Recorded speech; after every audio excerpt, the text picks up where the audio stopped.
Marshall. Welcome to the world of mystery, to the world of terrifying imagination. The story you are about to hear is called Lost Dog. Yes, a dog story. But please don't expect a charming family tale about man's best friend. In fact, you may even decide that the dog in this story is man's worst enemy. It all depends on whether or not you share the particular terror of our heroine, Miss Julia Smollett. Get out! Get out of here, please! Please, George, take him away! Give me a dog, for Pete's sake. There's nothing to hurt you. Get out! George! Please!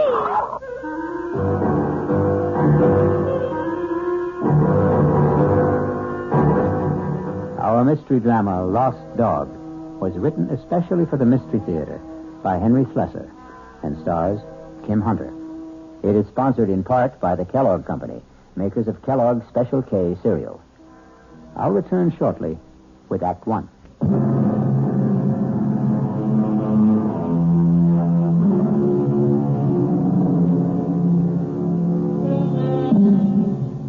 Our story begins in the quiet parlor of a small suburban house at the end of Elm Street.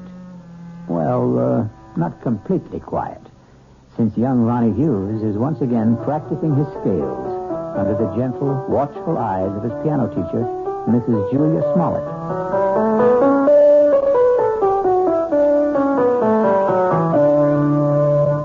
Well, that was very good, Ronnie. It was much better than last time.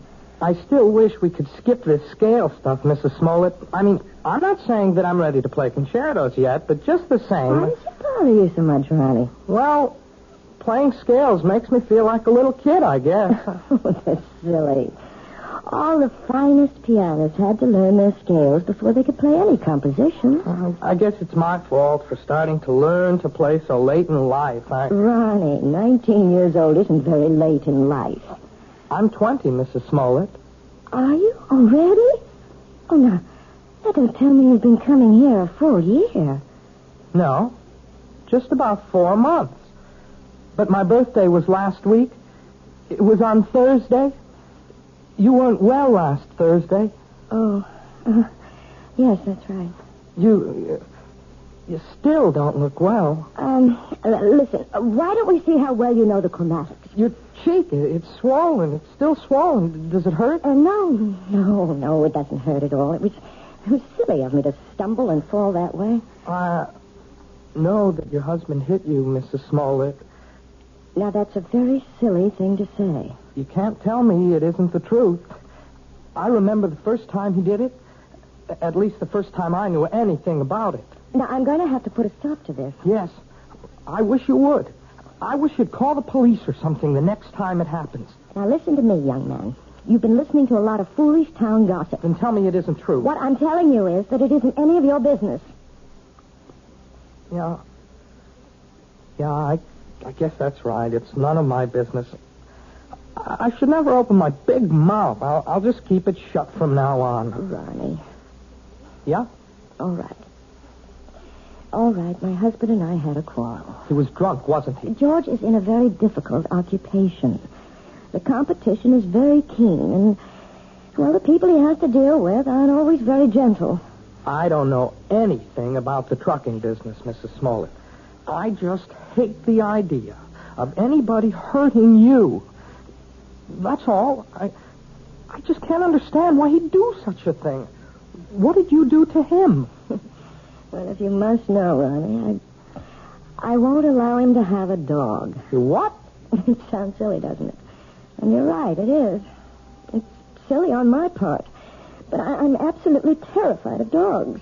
And unfortunately, my husband wants one. He wants one very much. And that's why he hit you? Well, the argument goes back a very long ways, almost since George and I were married 7 years ago. Well, it wasn't much of a problem when we lived in the city.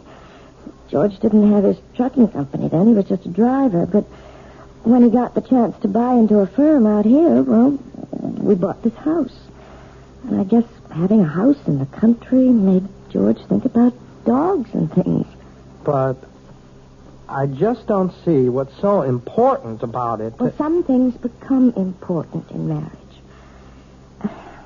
Oh, now, just look what all this talk has done to the time. It's after 6:30. My husband's going to be home in half an hour, and I haven't even started dinner. Will he beat you for that, too? Ronnie, if you keep talking this way, well, I just don't think it would be wise to continue giving you lessons. You don't mean that. I'll see you on Thursday, Ronnie. Yeah. Sure. Bye, Mrs. Smollett. Goodbye, Ronnie. And happy birthday, Ronnie.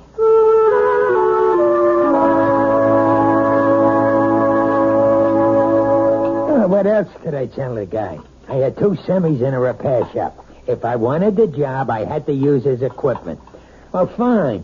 Only nobody was going to hook me for a $500 premium. Hey, are you listening, Julia? Yes. Yes, I'm listening, George. What's the matter with you tonight? I'm a little tired, I suppose. Tired? You? From what? Lifting the piano cover? Nah, you make me sick, you know that? You weren't listening to a word I said. You don't care about what happens in my business.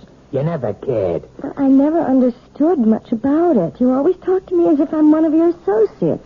I know what's eating on you. Think I don't know? You're sitting there like the last judgment. You're sitting there blaming me for taking that swipe at you last week. No, you're wrong. Look at yourself. You didn't even bother putting makeup on that cheek of yours. Makeup wouldn't cover the swelling. Yeah. You want to remind me how much you suffer. Well, I got a hot flash for you, kid. The one who suffers around this house is me. I could enjoy this house plenty. I could have a great time if you weren't so sick in the head. You're talking about the dog again. Why not? You think I forgot? But surely it can't mean that much to you. I've had dogs ever since I was 6 years old. You never talked about it when we were living in the city. That was different. Who put a dog in that air-conditioned chicken coop? But now we've got a house. A real, honest-to-God house, Julia. A house needs a dog. Oh, George, you know I feel terrible about saying no, but I can't help myself. It's just something in me. It's a phobia, I guess, but dogs terrify me. Even small dogs, tiny, harmless little dogs. I go to pieces when one comes near me. That's all in your mind. Yes, but isn't that enough? No, not for me it isn't. Can't you understand that it's like a sickness, like a disease? Okay, so if it's like a disease, how come you never got cured? How come you never saw a doctor about it? A doctor? Yeah, that's right. You're telling me you're sick? Well, just find out. Well, where are you going? I'm going to get you an appointment, a doctor's appointment. I'm calling Dr. McCann right now. At this hour? I'll call him at home and make an appointment for tomorrow. We're going to settle this thing once and for all.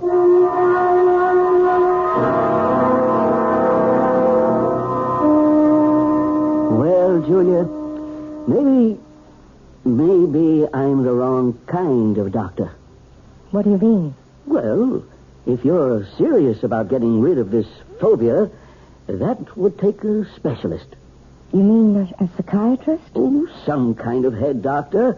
I'm sure you realize that people who are afraid of certain things, well, they've usually had something happen to them in their childhoods, some traumatic experience or other that gets stuck in their mind like a burr and won't come out. Doctor, you know we couldn't possibly afford going through analysis. George's company isn't doing that well. He'd never stand for paying all that money week after week. Well, maybe you don't need all that couch stuff. Maybe there's something else you might try. Like what? Do you ever hear of hypnotherapy? You mean getting hypnotized by someone? Not just by someone. I mean someone who can put you under and maybe help cure you of this thing. I'm not saying it always works, but it does sometimes. Oh, I don't know.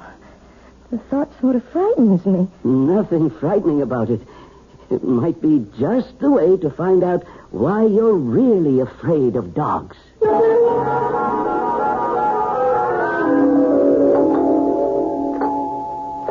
One minute. What'd you do? Forget your key? Yes, George, I'm sorry. Why you been so late? It's almost 7:15.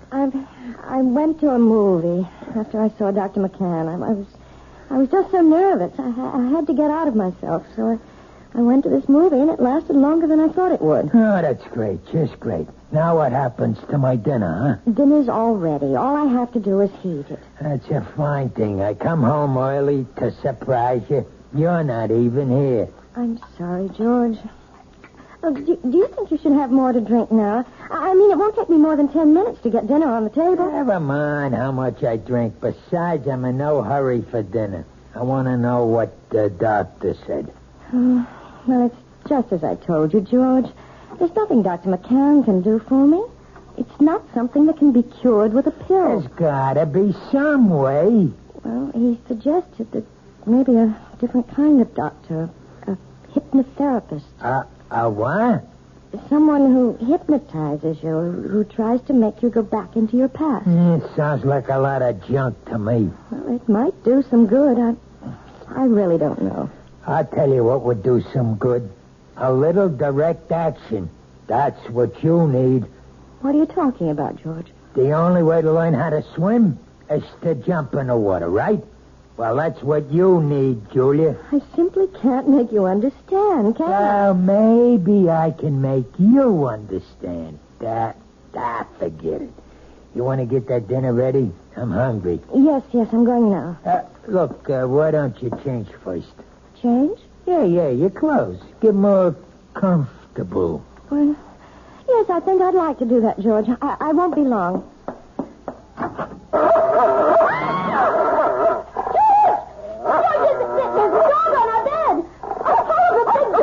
Take it easy. That's my surprise. That's it. Tell her. Get him out of here. Please, George, take him away. It's only a dog, for Pete's sake. He's not going to hurt you. Get him out, George.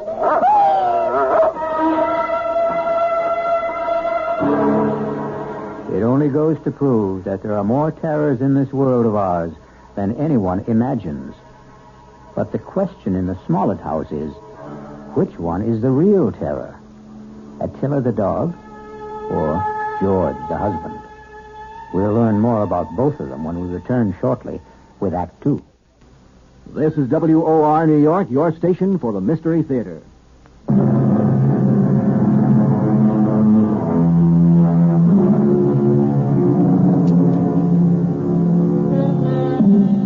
Now let's return to the plight of Mrs. Julia Smollett, the woman whose nightmares take the shape of a barking dog. How long do you want me to board the animal, Mr. Smollett? I don't know. Until that wife of mine gets her head on straight, I guess. Beg your pardon? My wife doesn't like dogs. Took one look at Attila and screamed the house down. Well, some women get scared of Dobermans. This dog's only 6 months old, for Pete's sake. Practically a puppy. Can you board my dog until my wife gets through with her treatment? Treatment? I don't think I understand. Just give me a straight answer. Oh, yes, sir. Certainly.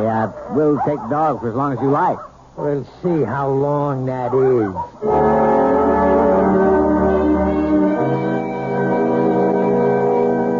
Please sit down, Mrs. Smollett. Thank you. Right here, Mr. Smollett. Yeah, thanks. You both seem a little nervous.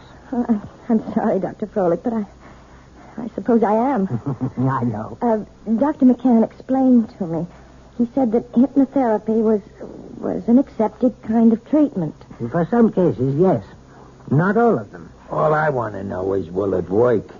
Well, frankly, I don't know much about your wife or her problem. I'm not going to say I can help her get over this particular phobia until I do. Please, George, let me tell the doctor about it. I can tell him in one sentence. My wife's afraid of dogs. All dogs. Big ones, little ones. Falls apart when she just looks at one. No, that isn't true. I don't fall apart, as my husband said, unless I'm close to them. Animal phobias are one of the most common types I deal with, Mrs. Smollett, and I might say that I have a great deal of success with them. But how do you do it? I use a technique called hyperamnesia. Amnesia? Actually, it's the opposite of amnesia.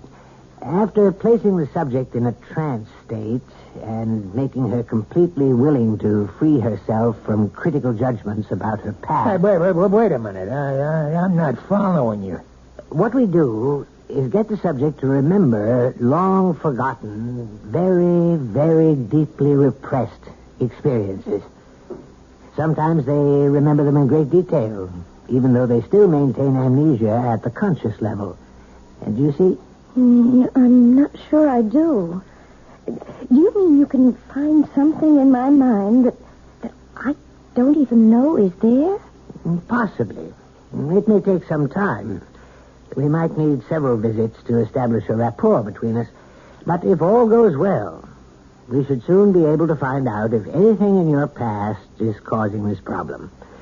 And, of course, that something will most likely concern a dog.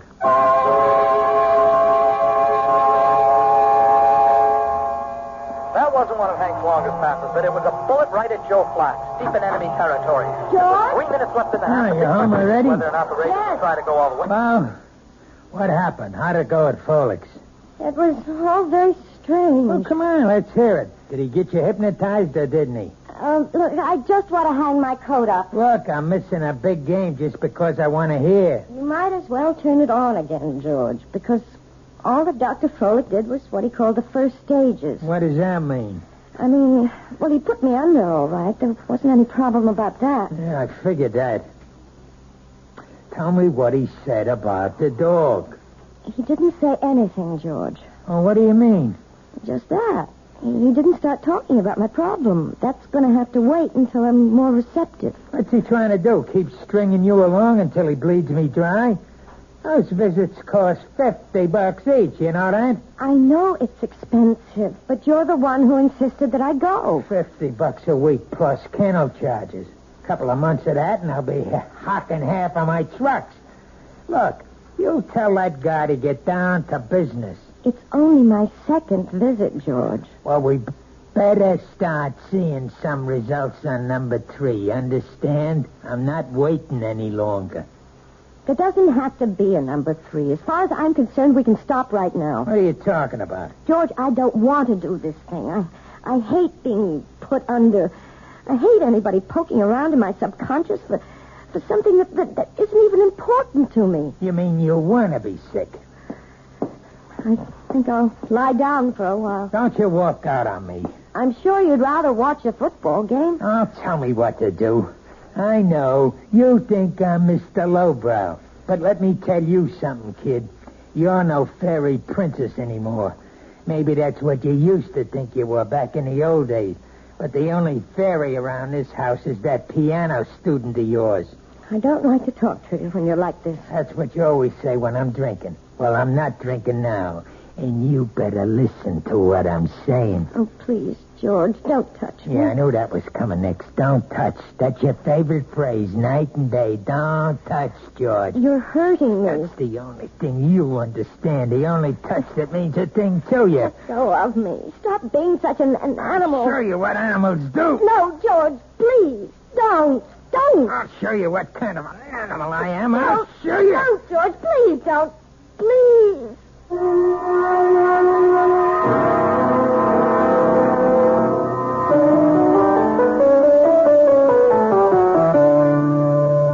Well, I guess that wasn't much better, was it? What? You didn't think much of the performance. I mean, it wasn't exactly Horowitz, was it? No, it was perfectly all right, Ronnie, really. But you're not all right, are you? Oh, yes, I'm fine. You look awful. No, I didn't mean that. You never look awful. But you're acting so funny today.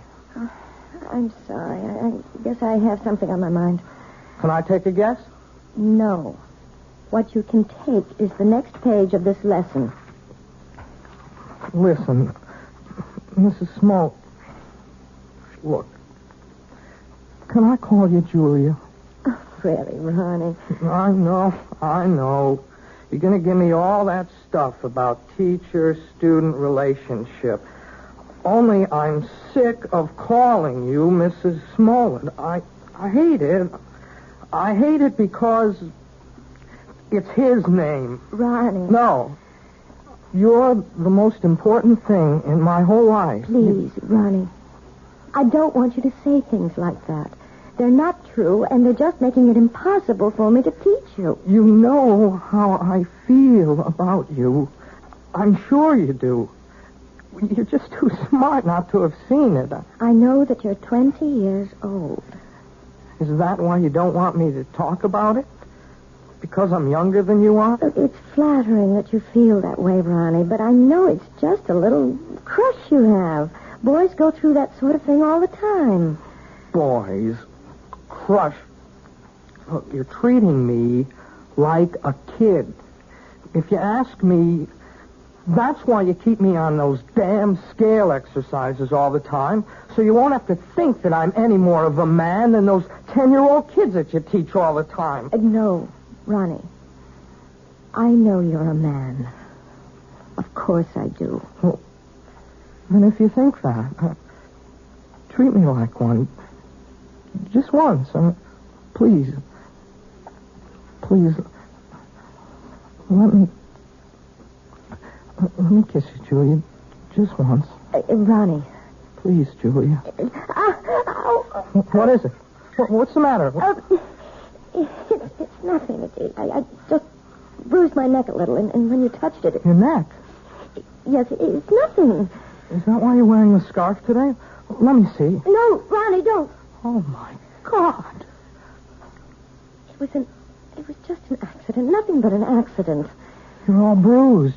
Your whole neck. Look at it. I can see more bruises. Down the shoulder. What did he do to you? Please don't talk about it. I can't bear to talk about it. You don't have to. Julia, you don't have to. But he's going to talk about it. With me.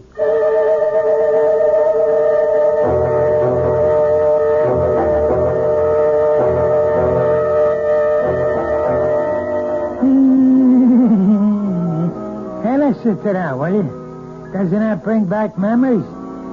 Hey, Julia. What? That song. We used to dance to it, remember? In a girl room, first year we were married. Hey, you want a drink? No, thanks. You're drinking enough for both of us. Makes me feel good. Yes, I know. I should think about wives. They ought to do what their husbands do. A man needs a pal, not just a wife. I'm sorry that I'm not a pal, George. That's why I need a dog, you understand? A man's got to have a friend. Somebody who understands him, you see? You really think that dog, what's his name, would understand you? His name's Attila. Attila. That's an awful name for a dog. A frightening name. Everything scares you, even names. Oh, who the heck is that? I don't know. Hello, Mr. Smollett. Hey, what is this? Since when do you give piano lessons at night, Julia? Ronnie, what are you doing here? I didn't come for a lesson. I came to talk to Mr. Smollett. You want to talk to me? About what? May I please come in, sir? Yeah, sure. Come on, Sonny. Ronnie, you shouldn't have come here. I won't stay long. I just want to say something to your husband. Sure, kid. Go ahead. I wanted to say that I know what you're doing to Julia. I know how you've been hurting her, and I won't let you get away with it. What was that? Oh, Ronnie, no. Look, even if she doesn't want to say anything about it, I will. You touch her again, I'll go to the police. I mean that. See, there are laws in this country. I think maybe I'm hearing things. I swear, Mr. Smollett, you ever hit her once more, you're going to go to jail. So I'm going to jail, huh? And you're going to put me there. Ronnie, I begged you not to do this. No. It's okay, Julie. I like hearing this. I mean, I want to know what the younger generation is thinking. You don't want me to hit my wife anymore, is that it? That's it. You sure you know the difference between hitting and just giving little love taps? Please, Ronnie, go. Go right now. I mean, maybe you made a mistake, kid. For instance, this is a love tap. Oh, George! Now, that's a love tap, Ronnie, baby. This is... Oh, George, stop it! Don't! And you see the difference, kid? You better be sure you know the difference before you talk to the cops. George! George, don't! Oh, no!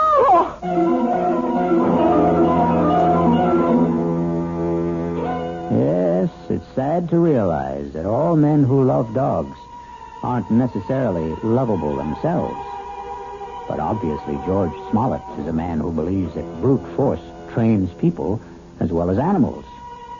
He may be right in some respects, but perhaps he should be aware of the old saying that every dog has his day. I'll be back shortly with Act 3.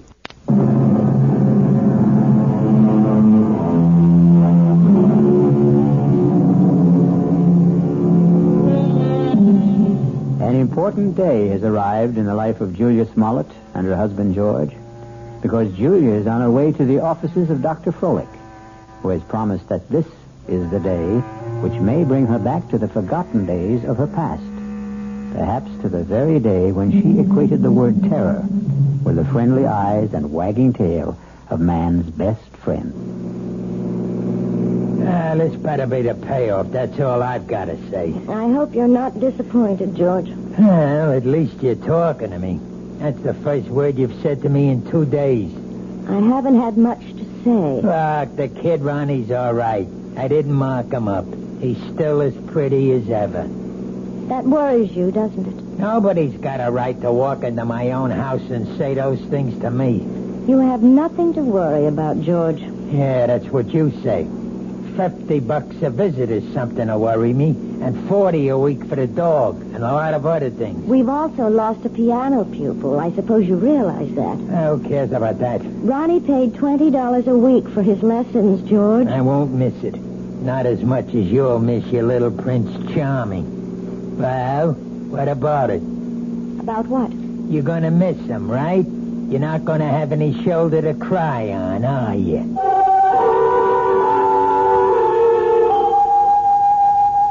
I think I'd better explain exactly what I plan, Mrs. Smollett.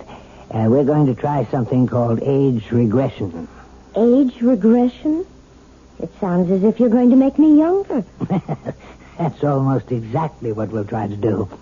Well, if you can, Doctor, you'll have every woman in America on your doorstep. All I'm going to do is attempt to take your mind back into your own past. I'm going to see if you can relive some of your earlier years. You mean that I might actually remember things from my early childhood? I'm hoping that you'll recall one particular thing.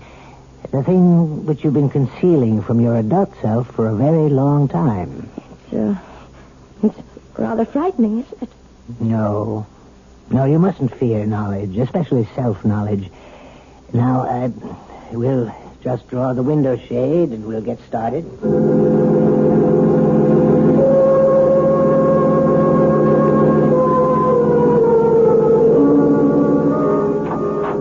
Mr. Smollett, would you like to come inside?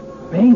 You mean you're all through so fast? No, we're not through, but your wife is in a deep trance, and I thought you might want to be here when we begin the age regression attempt. Well, sure, if you want me in there. Hey, she looks like she's asleep. But she isn't. Hypnosis only resembles the sleep state, but it's not. Mrs. Smollett is very much awake. Yeah? Mrs. Smollett. Julia, you may open your eyes now. Ah, that's fine. Now, tell me, do you know what day it is today? Yes. Wednesday. No, you're wrong.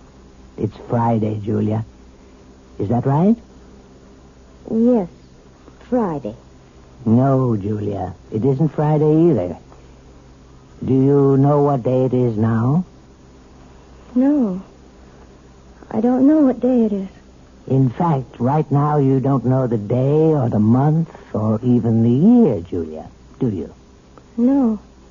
You see, Mr. Smollett, I'm purposely doing this to dislocate your wife in time. Oh, yeah, I understand. Julia, you're going to be a child all over again. You're going to see and hear and feel everything you did since you were a baby. And you're going to tell me everything I want to know about what you see, hear, and feel. You're going to answer all my questions starting right now.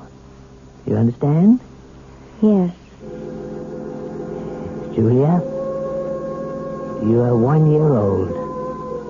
Do you hear me? You're an infant, only 1 year old. Tell me what you know, Julia. Tell me if you're afraid of dogs.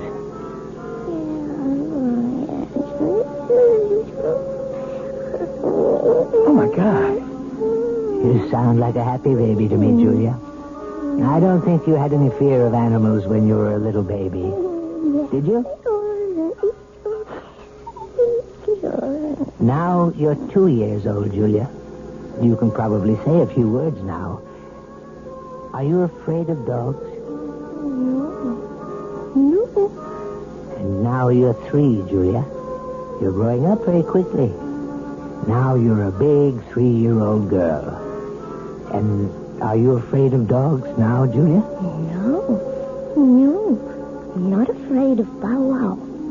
You're 4 years old now, Julia. Tell me if you're afraid of dogs now. It's all right to shake your head as long as you tell me, Julia. Now you're 5. 5 years old. What? Still not afraid of dogs? No. I'm not afraid. Now you're 6, Julia. 6. This can go on forever. Please, Mr. Smollett. Not afraid at 6, Julia? Then let's be 7 years old. You're 7 years old. Still not afraid, are you? Now, what about 8? You're an 8-year-old girl now. Topper. What was that? Topper. Poor Topper. What's she saying? Julia, who is Topper? Is Topper a dog? Topper's my dog. Where is Topper now, Julia? Topper's dead. They put Topper away. Then they killed him, and it's all my fault. What's your fault? What did you do, Julia? No. It's his fault. It's Bobby's fault. Who's he, Julia? Is Bobby a friend of yours? I hate him. He teases me all the time. I'm glad I did it. I'm glad. Only don't kill Topper, please. Please don't kill my dog. Does all this mean something? Yes, it means a great deal, Mr. Smollett. Julia, now please listen. I want you to tell me all about Bobby and Topper. Bobby lives next door. He's 10. He teases me. He pulls my hair. He tore my dress. He put mud in my shoes, and he hit Topper with a rock. Mommy! What happened, Julia? Why are you calling your mother? What's happened to Bobby? He's killed him. He's killed him. Who? I warned him. I told him what I would do. I told him. Was it Bobby you warned? Sick him, Topper. Kill him. Oh, my God. Quiet. Hey, Julia, listen to me. I want you to explain everything to me very clearly. Did you tell your dog to hurt Bobby? Yes. Did he hurt Bobby? Did Topper kill him? No, he hurt Bobby. He didn't kill him. He hurt Bobby in the neck, but they killed Topper. They killed my dog. And it's my fault.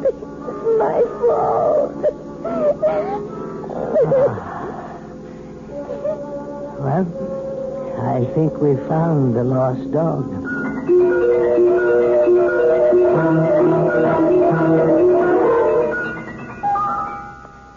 So, now you know, Mrs. Smollett. Now you may be able to understand.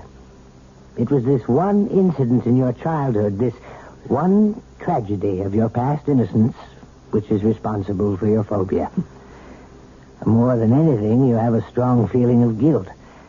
You blame yourself for what happened to little Bobby, when in all likelihood you were not in any way at fault.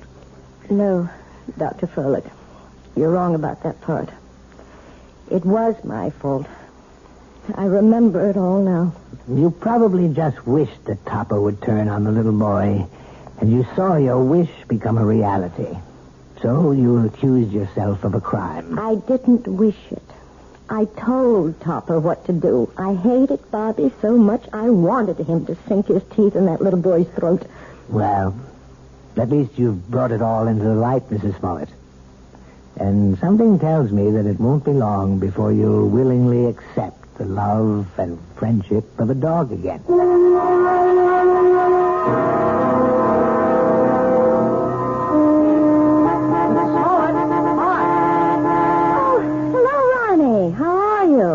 I'm okay, I guess. That looks like a brand new car you're driving. Oh, yeah, it is.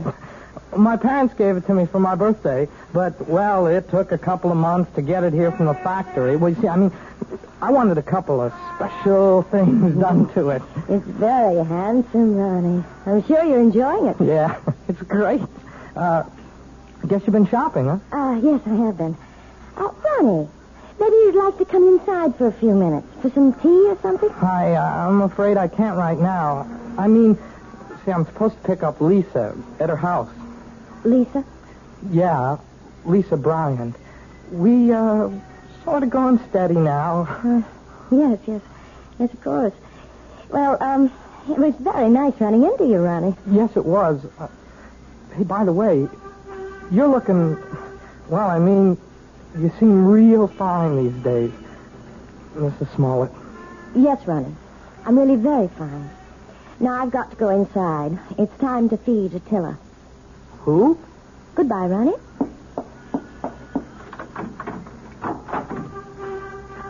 Attila! Where are you? Attila? Here, boy. Oh, where's that animal? Oh, well, I suppose he's playing in the yard or something. Oh, or maybe he's in the bedroom. Attila? No, not in there. Oh, I see George's jacket's back from the cleaners. I hope they haven't taken all the smell out of it. No, they couldn't do that. Nothing will ever take the smell of George out of anything. Now to find that animal. Attila! Where are you? Attila? Are you here? Oh, there you are. Oh, for heaven's sake. Are you still tied up, you poor thing? Oh, well, don't worry. I'll have you out of that in a minute. We can't have you tied up, can we, boy? We can't play our little game if you're tied up. Yes, that's a good dog. Good boy, Attila. Now, let's play our little game. See the jacket, Attila? See? Smell the jacket, boy. Go on, smell it. That's a good boy. Now, stick him, Attila. That's it. Stick him, Attila. Stick him.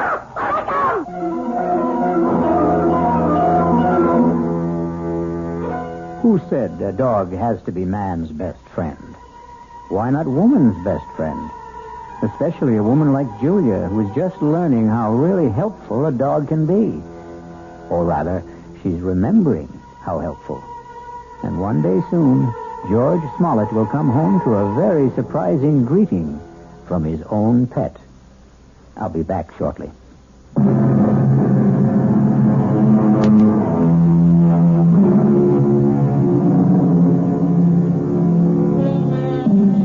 We hope we haven't given you the impression that we don't love dogs. We love them very much, especially since dogs are descended from wolves. And the wolf is not only a fascinating creature, he also does something wonderful for all lovers of mystery stories.